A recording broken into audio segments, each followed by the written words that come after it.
স্কুলের শুভেচ্ছা দিয়ে লাইভ অনলাইন ফেসবুক ইউটিউব শিক্ষার্থীদের ক্লাস শুরু করছি। সুপ্রিয় শিক্ষার্থীবৃন্দ, তোমরা একাদশ শ্রেণীতে ভর্তি হওয়ার পরে আমরা সরাসরি ক্লাস করতে না পারলেও আমরা প্রত্যহ রুটিন মোতাবেক ক্লাস করছি। তোমাদের একটা অ্যাসাইনমেন্ট দিয়েছিলাম 30 মার্কের। অনেকে বেশিরভাগ স্টুডেন্ট অ্যাসাইনমেন্ট জমা দিয়েছো। কিছু কিছু স্টুডেন্ট হয়তো ক্লাসও করছো না অথবা অ্যাসাইনমেন্টও জমা দাও নেই। পরবর্তী আরেকটি অ্যাসাইনমেন্ট আমরা দেব, সে অ্যাসাইনমেন্টের জন্যই আমরা আবার ক্লাস করছি। এই ক্লাসগুলো ফলো করবে এবং তোমরা দুটি অ্যাসাইনমেন্ট, যারা এখনো অ্যাসাইনমেন্ট জমা দাও নাই তারা দুটি অ্যাসাইনমেন্ট জমা দিবে একসাথে। তোমাদেরকে অনেকে বই কিনো নাই। তোমরা আজকে আমি যে ক্লাসটি নেব সেটি হচ্ছে ফিনান্স, ব্যাংকিং ও বীমা প্রথম পত্র। তোমরা এই বিষয়ের জন্য হাকিম খান ঘোষাল ফিনান্স, ব্যাংকিং ও বীমা প্রথম পত্র এই বইটি কিনবে। 3 জন লেখক লিখেছেন, হাকিম খান ঘোষাল সংক্ষেপে, এবং বইটির প্রকাশনা হলো গ্রন্থকুটির। গ্রন্থকুটির এই বইটি ছাগলনাইয়াতে আলামিন লাইব্রেরিতে অথবা মনুরহাট বাজারে অথবা পৌরসভা মার্কেট, দিগদর্শন বই প্রকাশনী, এটাতে এসব জায়গায় পাওয়া যাবে অথবা পরশুরামও পাওয়া যেতে পারে। তোমরা খোঁজ করে এই বইটি নেবে। এই বইটি অঙ্ক সমৃদ্ধ বই। এটা উপরের ক্লাসও ইংরেজি মিডিয়ামে পাঠ্য রয়েছে, সেজন্য আমরা এই বইটি পাঠ্য করেছি। তোমরা যারা ক্লাস করছো না তারা বারবার বলছো বইয়ের লেখকের নাম, তো আমরা বইয়ের লেখকের নামও আবার বলতেছি, ফিনান্স, ব্যাংকিং ও বীমা প্রথম পত্র, হাকিম খান ঘোষাল, প্রকাশনা গ্রন্থকুটির প্রকাশনী থেকে এই বইটি প্রকাশিত। তোমরা এই বইটি কিনে নেবে। তোমাদের বিভিন্ন যারা ক্লাস করছো, অন্যান্য ক্লাসও সব আমাদের স্যাররা তোমাদেরকে একটি বিষয়ে বারবার স্মরণ করিয়ে দিচ্ছে। সেটি হচ্ছে, আমরা তরুণ উঠতি বয়সী যারা এখনো ধরো তোমাদের মতো শিক্ষার্থী যারা এখনো কলেজ আঙ্গিনায় আসতে পারোনি, তবে দূর থেকে ক্লাস করছো, তারা যে কোনো ভাবে কোনো না কোনো সমাজে অথবা কোনো কমিউনিটিতে অথবা উপশহর শহরে বসবাস করছো। তো সেখানে তোমরা বিভিন্ন ধরনের উচ্ছৃঙ্খল জনসমাজ এর সাথে হয়তো চলাচল করতে হয়।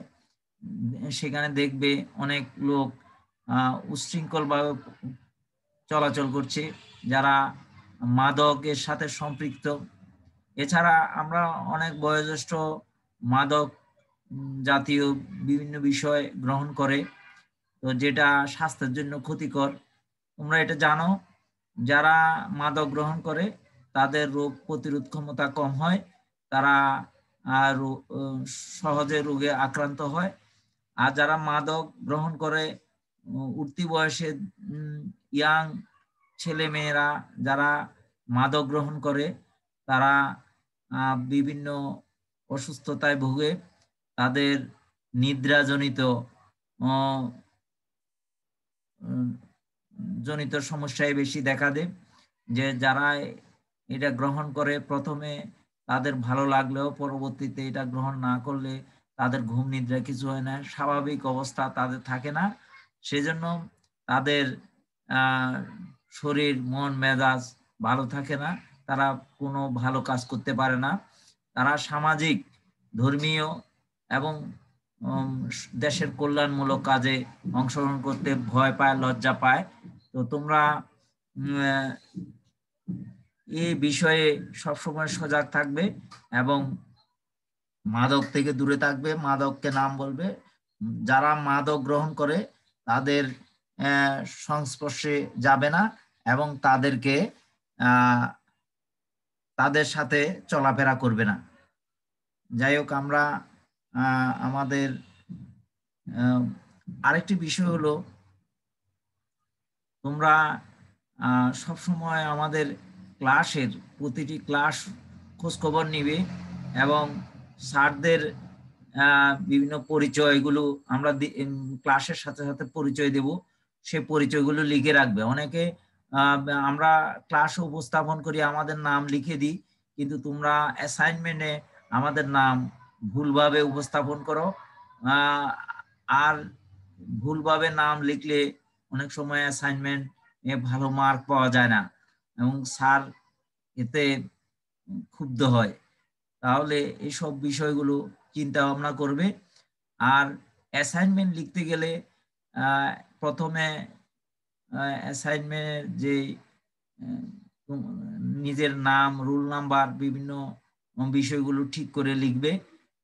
এরপরে যে স্যারের কাছে উপস্থাপন করছো তার স্যারের নামও থাকা প্রয়োজন। আর যদি না পারো তাহলে ভুল লিখবে না। এর পরবর্তীতে প্রত্যেক এক পাতায় লিখে, এক পৃষ্ঠায় লিখে আরেক পৃষ্ঠা খালি রাখতে হয় অ্যাসাইনমেন্ট। তো তোমরা সেভাবে লিখবে। এরপরে দেখো আমি আজকের উপস্থাপনায় আসছি। আজকের বিষয় হলো ফিনান্স, ব্যাংকিং ও বীমা প্রথম পত্র, তারিখ 19/11/2020। পাঠ পরিচিতি, আর্থিক বাজারের আইনগত দিকসমূহ। অধ্যায়, দ্বিতীয় অধ্যায়। পাঠ শিরোনাম আর্থিক বাজার ও এর শ্রেণীবিভাগ। পাঠ উপস্থাপক আমি বিষ্ণুপদ দে, বিভাগীয় প্রধান, ব্যবস্থাপনা বিভাগ। পাঠের শিখন ফল, আর্থিক বাজার সম্পর্কে ধারণা লাভ করতে সক্ষম হব। 2 নাম্বার, এর শ্রেণীবিভাগ সম্পর্কে বুঝতে পারবো। 3 নাম্বার, আর্থিক প্রতিষ্ঠান সমূহ চিহ্নিত করতে পারবো। 4 নাম্বার, এর শ্রেণীবিভাগ করতে পারবো।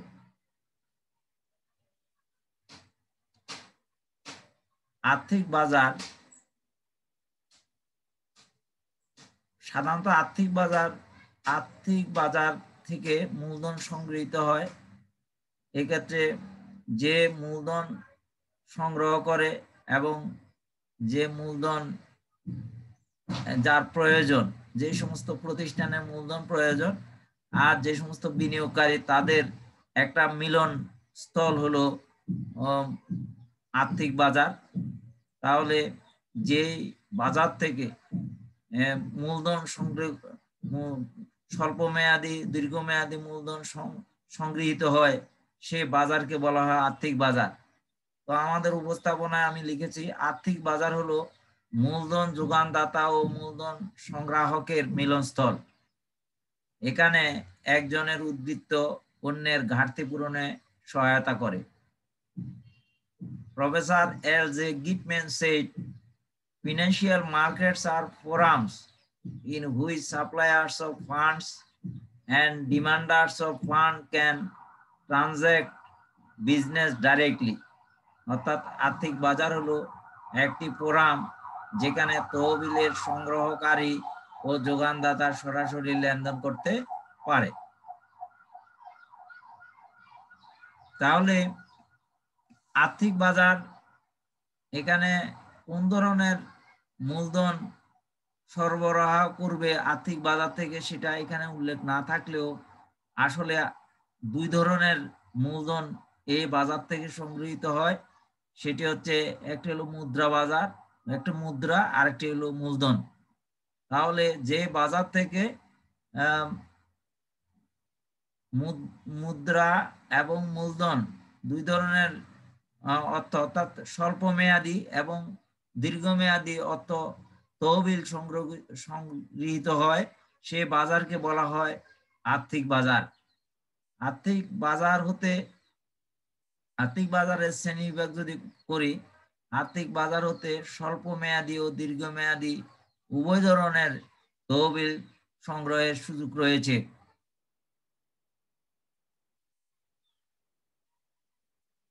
আর্থিক বাজার দুই ধরনের, একটা হলো মুদ্রা বাজার আর একটা হলো মূলধন বাজার। মুদ্রা বাজার যে বাজার হতে 1 বছরের কম মেয়াদের জন্য তহবিল সংগৃহীত হয়, সে বাজারকে মুদ্রা বাজার বলে। আর মূলধন বাজার যে বাজার হতে দীর্ঘ মেয়াদের জন্য তহবিল সংগৃহীত হয়, সে বাজারকে মূলধন বাজার বলে। মূলধন বাজারের উপাদান সমূহ আমাদের জানা প্রয়োজন। মূলধন বাজারের উপাদানের মধ্যে প্রথম উপাদান হলো শেয়ার বা সিকিউরিটি ইস্যুকারী কোম্পানি। কিছু কিছু যৌথ মূলধনী কোম্পানি রয়েছে যারা শেয়ার ইস্যু করে থাকে এবং এটাকে পাবলিক লিমিটেড কোম্পানি বলা হয়। এই কোম্পানিগুলো মূলধনের জন্য জনগণের কাছে শেয়ার সংগ্রহের জন্য একটা প্রচারপত্র করে। এই প্রচারপত্রের মাধ্যমে সম্পদের পরিমাণ এবং দায়ের পরিমাণ, সেই কোম্পানির সব বিস্তারিত আর্থিক বিবরণী সেখানে উল্লেখ থাকে। সেই আর্থিক বিবরণী দেখে বিনিয়োগকারীরা বুঝতে পারে এই কোম্পানিটার শক্তিশালী কি পরিমাণ, এই কোম্পানিটা শক্তিশালী এবং এই কোম্পানিটা তাদের এখানে বিনিয়োগ করলে কি লাভ পাওয়া যাবে। তাহলে শেয়ার বা সিকিউরিটি ইস্যুকারী কোম্পানি হলো মূলধন বাজারের অন্যতম একটি উপাদান, যারা নিজেদের শেয়ার গুলো বিক্রি করে তাদের প্রয়োজনীয় মূলধন সরবরাহ করে থাকে। সেখানে লিখিত যে মূল্য থাকে শেয়ারের, সেই মূল্যেই বিশেষ করে বিনিয়োগকারীরা সেই লিখিত মূল্য দিয়ে সেই সিকিউরিটি গুলো বা শেয়ার গুলো কিনে নেয় এবং পরবর্তীতে তা আবার লেনদেন করে। তাহলে প্রথম উপাদান হলো শেয়ার বা সিকিউরিটি ইস্যুকারী কোম্পানি। এরপরে যে বিষয়টি হলো ডিপোজিটারি কোম্পানি সমূহ। কিছু কিছু কোম্পানি রয়েছে যেখানে তারা বাজারের ক্ষুদ্র ক্ষুদ্র তহবিল মূলধন সরবরাহ করে, সে তহবিল গুলো সংগ্রহ করে এবং ওরা সংগ্রহ করে বিভিন্ন প্রতিষ্ঠানের শেয়ার এবং বিভিন্ন সিকিউরিটি বন্ড গুলো ক্রয় করে থাকে। তাহলে এই ডিপোজিটারি কোম্পানিগুলো হলো মূলধন বাজারের আরেকটি অন্যতম উপাদান। Stock exchange. স্টক এক্সচেঞ্জ বাংলাদেশে ঢাকা এবং চট্টগ্রামে দুটি স্টক এক্সচেঞ্জ রয়েছে, Dhaka stock exchange, Chittagong stock exchange. এই দুই স্টক এক্সচেঞ্জে স্থানীয় বিভিন্ন কোম্পানি এবং সারা আন্তঃডিস্ট্রিক্ট, আন্তঃজেলা বিভিন্ন বা অথবা কেন্দ্রীয়ভাবে যেটার ঢাকা ভিত্তিক অফিস রয়েছে, তাদের শেয়ার বা সিকিউরিটি গুলি এই চট্টগ্রাম এবং ঢাকা স্টক এক্সচেঞ্জে বিক্রি হয়। তাহলে এই স্টক এক্সচেঞ্জ আরো যদি স্টক এক্সচেঞ্জ থাকে, সেই স্টক এক্সচেঞ্জে যদি কোম্পানিগুলোর শেয়ার সিকিউরিটি বিক্রি হয়, তাহলে এটিও একটি মূলধন বাজারের উপাদান হিসেবে কাজ করবে এবং এটি একটি আরেকটি উপাদান stock exchange. Security and exchange commission. Share বাজার এবং বন্ড সিকিউরিটি বিভিন্ন কোম্পানিগুলোর শেয়ার নিয়ন্ত্রণের জন্য সরকারি যে কর্তৃপক্ষ রয়েছে, সেই কর্তৃপক্ষকে বলা হয় সিকিউরিটি এন্ড এক্সচেঞ্জ কমিশন। এই কমিশনও শেয়ার বেচা কেনা, বন্ড বেচা কেনা, সিকিউরিটি বেচা কেনার ক্ষেত্রে এরা প্রভাবক হিসেবে কাজ করে থাকে এবং বিভিন্ন কর্তৃপক্ষ হিসেবে কাজ করে, তাহলে এটি মূলধন বাজারের আরেকটি উপাদান। স্টক ডিলার বা স্টক ব্রোকার, যারা কোনো কোনো কোম্পানি নিজেদের শেয়ার বিক্রি করে অথবা অন্যদের শেয়ার সিকিউরিটি ক্রয় বিক্রয়ের কাজে তারা লিপ্ত থাকে এবং ওই এজন্য যে যে কোম্পানি তাকে দায়িত্ব দেয় সে কোম্পানির সে ডিলার হিসেবে কাজ করে। আর যে বিভিন্ন কোম্পানির শেয়ার সিকিউরিটি বন্ড সংগ্রহ করে এবং বিভিন্ন তথ্য সংগ্রহ করে এবং কোথায় কিভাবে কি মূল্যে পাওয়া যাবে সেই তথ্যগুলো সংগ্রহ করে, তাকে বলে স্টক ব্রোকার। তারা একটা কমিশন পেয়ে থাকে। শেয়ার যত লেনদেন হয় তাদের প্রতি শেয়ারের অথবা প্রতি হাজার লাখ শেয়ারের পশ্চাতে সে একটি কমিশন পেয়ে থাকে। সেই স্টক ব্রোকার বা স্টক ডিলারেরাও মূলধন বাজারের অন্যতম আরেকটি উপাদান। মার্চেন্ট ব্যাংকার, কিছু কিছু ব্যাংক রয়েছে তারা বিও বেনিফিশিয়ারি ওনার্স অ্যাকাউন্ট খুলে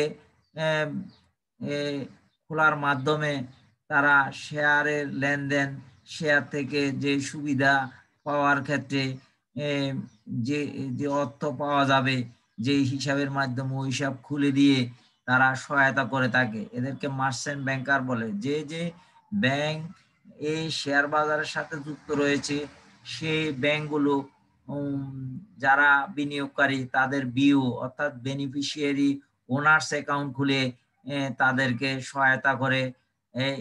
এটাও মূলধন বাজারের আরেকটি উপাদান।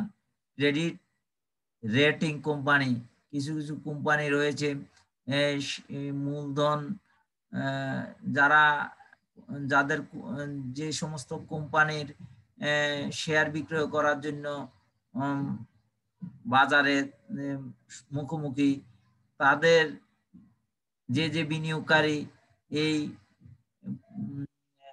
এরা ক্রয় করবে সে বিনিয়োগকারীকে ঋণ প্রদানের মাধ্যমে অথবা ওই ওই কোম্পানিগুলো বিভিন্ন শেয়ার ক্রয় করে তাদের মূলধন সরবরাহ করে, পরবর্তীতে তারা আবার বেচা কেনার মাধ্যমে লাভবান হয়। এগুলো হলো ক্রেডিট রেটিং কোম্পানি। এই কোম্পানিগুলো মূলধন বাজারের অন্যতম উপাদান। প্রাতিষ্ঠানিক বিনিয়োগকারী, কিছু কিছু প্রতিষ্ঠান রয়েছে যেগুলো আর্থিক প্রতিষ্ঠান হিসেবে পরিগণিত, সে লিজিং কোম্পানিগুলো সেগুলো এই শেয়ার সিকিউরিটি বন্ড কোম্পানি ক্রয় বিক্রয়ের কাজে লিপ্ত থাকে। এগুলো ক্রয় করে রাখে এবং এগুলো বছর আনতে যখন তারা লভ্যাংশ ঘোষণা করে সেখান থেকে তারা লাভ পেয়ে থাকে। তাহলে এগুলো মূলধন বাজারের অন্যতম উপাদান। যাক, আমরা এবার মূলধন মুদ্রা বাজার এবং মূলধন বাজারের মধ্যে পার্থক্য, আমরা পার্থক্য করো এরকম প্রশ্ন যদি আমরা পাই তাহলে তার সমাধান আমরা কিভাবে করব। তো আমি এখানে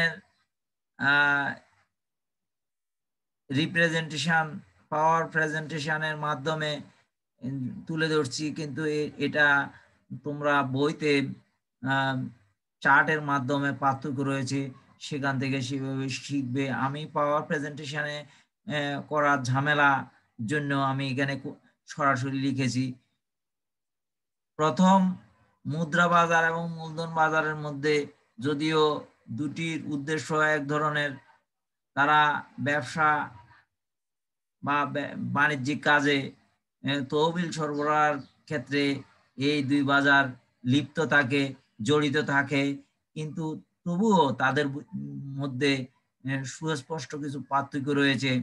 ওই পার্থক্যগুলোর মধ্যে প্রথম পার্থক্যগুলো সংজ্ঞাগত পার্থক্য। যে বাজার থেকে এক বছরের কম সময়ের জন্য মূলধন সংগৃহীত হয় তাকে মুদ্রা বাজার বলে।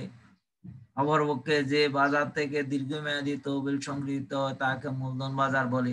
তাহলে আমরা দুই বাজারের পার্থক্য সংজ্ঞাগতভাবে দুই দিকে পার্থক্য এবং একটা কলামে পার্থক্যের বিষয়গুলো লিখবো, বইতেও এইভাবে লেখা আছে, তোমরাও করবে। 2 নম্বরে মুদ্রা বাজারের পক্ষসমূহ হলো ব্যাংক ও বীমা প্রতিষ্ঠান সমূহ। ব্যাংক এবং বীমা প্রতিষ্ঠান সমূহ স্বল্প সময়ের জন্য তহবিল সরবরাহ করে। ব্যবসায়ের দৈনন্দিন কাজের জন্য যে টাকা লাগে সেটা স্বল্প মেয়াদে ব্যাংক এবং বীমা থেকে পাওয়া যায়। সেজন্য এগুলোর পক্ষ দুটি, ব্যাংক এবং বীমা প্রতিষ্ঠান সমূহ। আর মূলধন বাজারের পক্ষ সমূহ হলো স্টক এক্সচেঞ্জ, শেয়ার ইস্যুকারী company, security and exchange commission. অর্থাৎ সরকারি যে কর্তৃপক্ষ সিকিউরিটি অ্যান্ড এক্সচেঞ্জ কমিশন, সে কর্তৃপক্ষ। স্টক এক্সচেঞ্জ, বাংলাদেশে এখন দুটি stock exchange, Chittagong stock exchange, Dhaka stock exchange, দুটি স্টক এক্সচেঞ্জ রয়েছে, যেটা মূলধন বাজারের উপাদান। আর শেয়ার ইস্যুকারী যে কোম্পানিগুলো, যেগুলো কোম্পানির যে শেয়ার স্টক বা বন্ড বিক্রি করতে চাচ্ছে, তাহলে সেগুলো এক ধরনের পক্ষ। আর পক্ষ যারা দীর্ঘমেয়াদী বিনিয়োগ করতে চায়, সে বিনিয়োগকারীরও পক্ষ, যে তারা শেয়ার, বন্ড অথবা সিকিউরিটি ক্রয় করে নিবে। 3 নাম্বার, মুদ্রা বাজার আর্থিক দলিল সমূহ তারল্য অধিক। যেহেতু মুদ্রা বাজার 1 বছরের কম সময়ের জন্য মূলধন তহবিল সংগৃহীত হয়, সে তহবিল সংগ্রহের ক্ষেত্রে অনেক সময় বিল অফ এক্সচেঞ্জ, যেগুলো 180 দিনের জন্য করা হয়। এছাড়া কিছু কিছু দলিল রয়েছে, হস্তান্তরযোগ্য দলিল, যে 1 বছর কম সময়ের জন্য, সে দলিলগুলো এক পক্ষ রেখে অপর পক্ষকে কোনো কাজে মূলধন সরবরাহ করতে পারে। তাহলে সেই সব প্রতিষ্ঠান, সেই সব দলিল সমূহ হস্তান্তরযোগ্য, এবং সেই সব দলিল সমূহ সহজে হস্তান্তর করে তাড়াতাড়ি অর্থে রূপান্তর করা যায়। এই জন্য এই মুদ্রা বাজারের পক্ষসমূহে, মুদ্রা বাজারের দলিল সমূহের তারল্য অধিক, সহজে যেহেতু এটা অর্থে পরিণত করা যায়। আর মূলধন বাজারের দলিল সমূহের তারল্য কম, যেহেতু বন্ড, সিকিউরিটি অথবা শেয়ার মানুষ কিন্তু একটা দীর্ঘ সময়ের জন্য এই ক্ষেত্রে বিনিয়োগ করে। এগুলো সহজে কেউ যদি কিনতে না চায়, তাহলে বিক্রি করে সাথে সাথে নগদ অর্থে পরিণত করা যায় না। তাহলে এই জন্য মূলধন বাজারের দলিল সমূহের তারল্য কম থাকে। আর মুদ্রা বাজারের তহবিলের মেয়াদ সর্বোচ্চ 1 বছর হয়, কিন্তু মূলধন বাজারের তহবিলের মেয়াদ অনির্ধারিত। এখানে নির্দিষ্ট করে বলা থাকবে না, বলা থাকবে কিন্তু সেটা কত দূর হইতে পারে, সেটা হয়তো 20 বছর, 15 বছর, 10 বছর, যে কোনো সময়ের জন্য হইতে পারে। এই জন্য তহবিলের মেয়াদ অনির্ধারিত।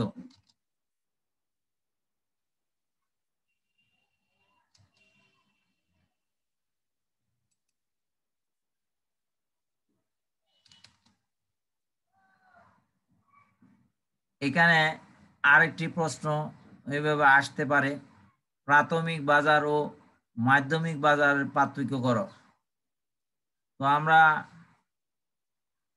এটা বিশেষ করে মূলধন বাজারের যে প্রকারভেদ রয়েছে, সেই প্রকারের মধ্যে রয়েছে প্রাথমিক বাজার আর মাধ্যমিক বাজার। আমরা এর পূর্বে জেনেছি মুদ্রা বাজার আর মূলধন বাজার।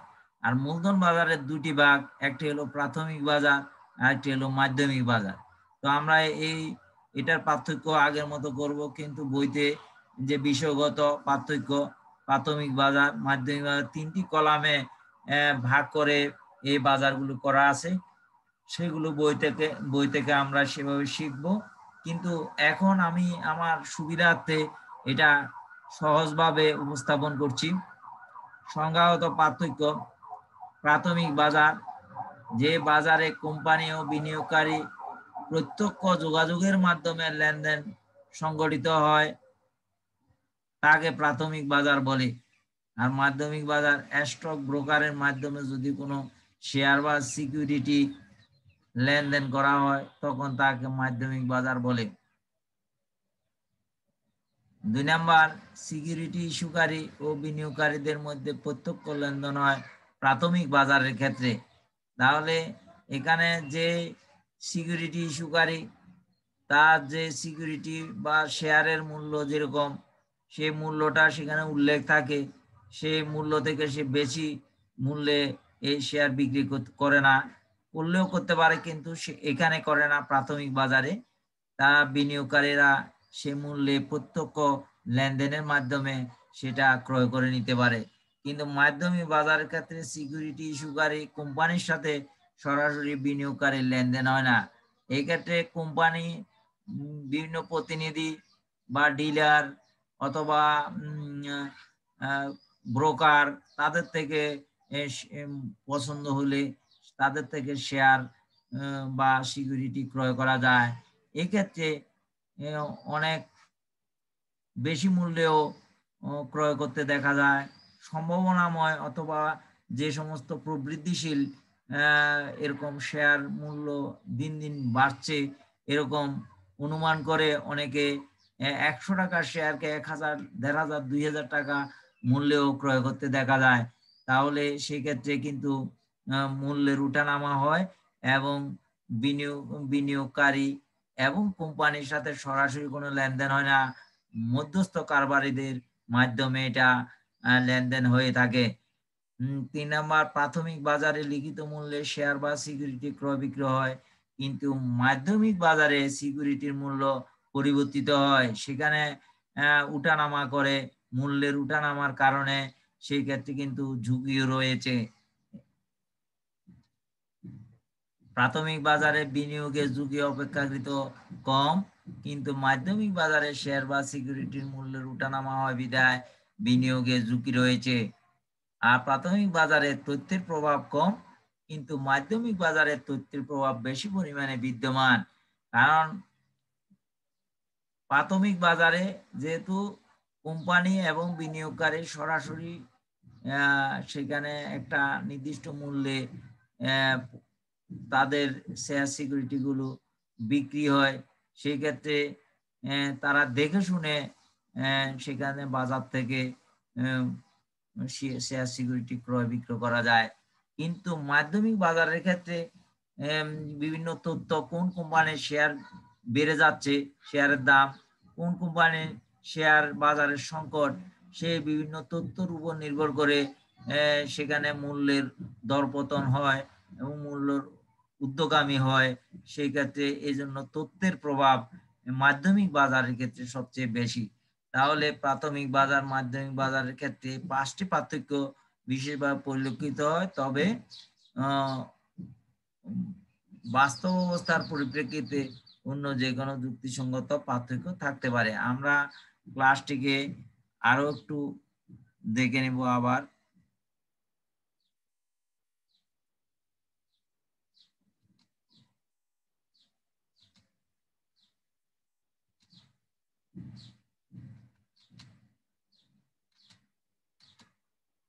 আর্থিক বাজার। আর্থিক বাজার হলো মূলধন যোগানদাতা মূলধন সংগ্রহের মিলনস্থল। এখানে একজন উদ্বৃত্ত অন্যের ঘাটতি পূরণে সহায়তা করে।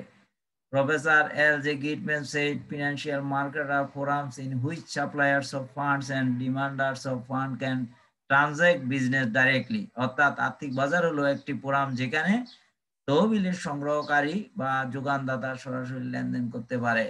আর্থিক বাজারের শ্রেণীবিভাগ। আর্থিক বাজার হতে স্বল্প মেয়াদী বা দীর্ঘমেয়াদী উভয় ধরনের তহবিল সংগ্রহের সুযোগ রয়েছে।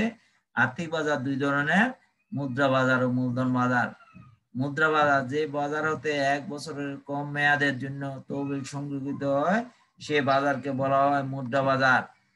আর মূলধন বাজার যে বাজার হতে দীর্ঘমেয়াদের জন্য তহবিল সংগৃহীত হয় সে বাজারকে বলা হয় মূলধন বাজার।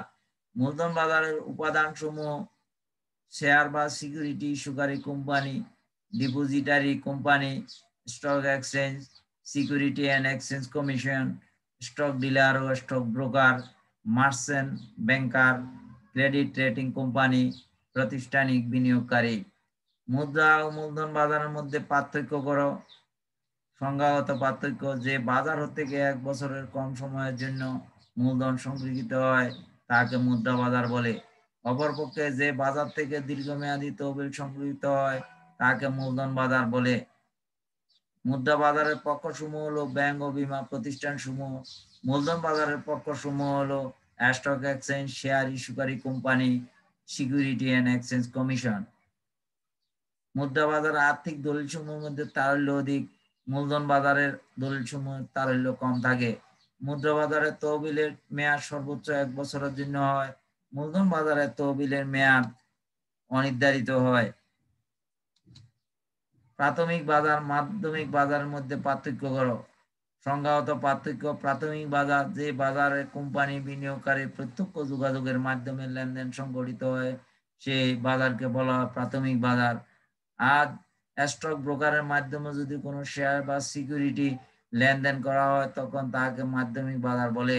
সিকিউরিটি ইস্যুকারী ও বিনিয়োগকারীদের মধ্যে প্রত্যক্ষ লেনদেন হয় প্রাথমিক বাজারের ক্ষেত্রে, কিন্তু মাধ্যমিক বাজারের ক্ষেত্রে সিকিউরিটি ইস্যুকারী কোম্পানির সাথে সরাসরি বিনিয়োগকারীদের লেনদেন হয় না। প্রাথমিক বাজারে লিখিত মূল্যে শেয়ার বা সিকিউরিটি ক্রয় বিক্রয় হয়, কিন্তু মাধ্যমিক বাজারে সিকিউরিটির মূল্য পরিবর্তিত হয়। প্রাথমিক বাজারে বিনিয়োগকারীদের ঝুঁকি অপেক্ষাকৃত কম, কিন্তু মাধ্যমিক বাজারে শেয়ার বা সিকিউরিটি মূল্যের ওঠানামা হয় বিধায় বিনিয়োগের ঝুঁকি রয়েছে। প্রাথমিক বাজারের তথ্যের প্রভাব কম, কিন্তু মাধ্যমিক বাজারের তথ্যের প্রভাব বেশি পরিমাণে বিদ্যমান। প্রাথমিক বাজার এবং মাধ্যমিক বাজারের মধ্যে উপরোক্ত পার্থক্যগুলো দৃশ্যমান, তবে বাস্তব অবস্থার পরিপ্রেক্ষিতে যে কোনো যুক্তিসঙ্গত পার্থক্য থাকতে পারে।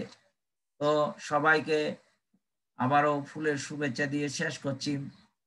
শেষ করার আগে একটি কথাই বলবো, তোমরা যারা আমার ক্লাস দেখছো তারা বিষ্ণুদে ইউটিউব চ্যানেলটি সাবস্ক্রাইব করে যে কোনো মূল্যবান মতামত এবং যে কোনো ক্লাসের জন্য কমেন্টস করে আমাকে জানিয়ে দেবে।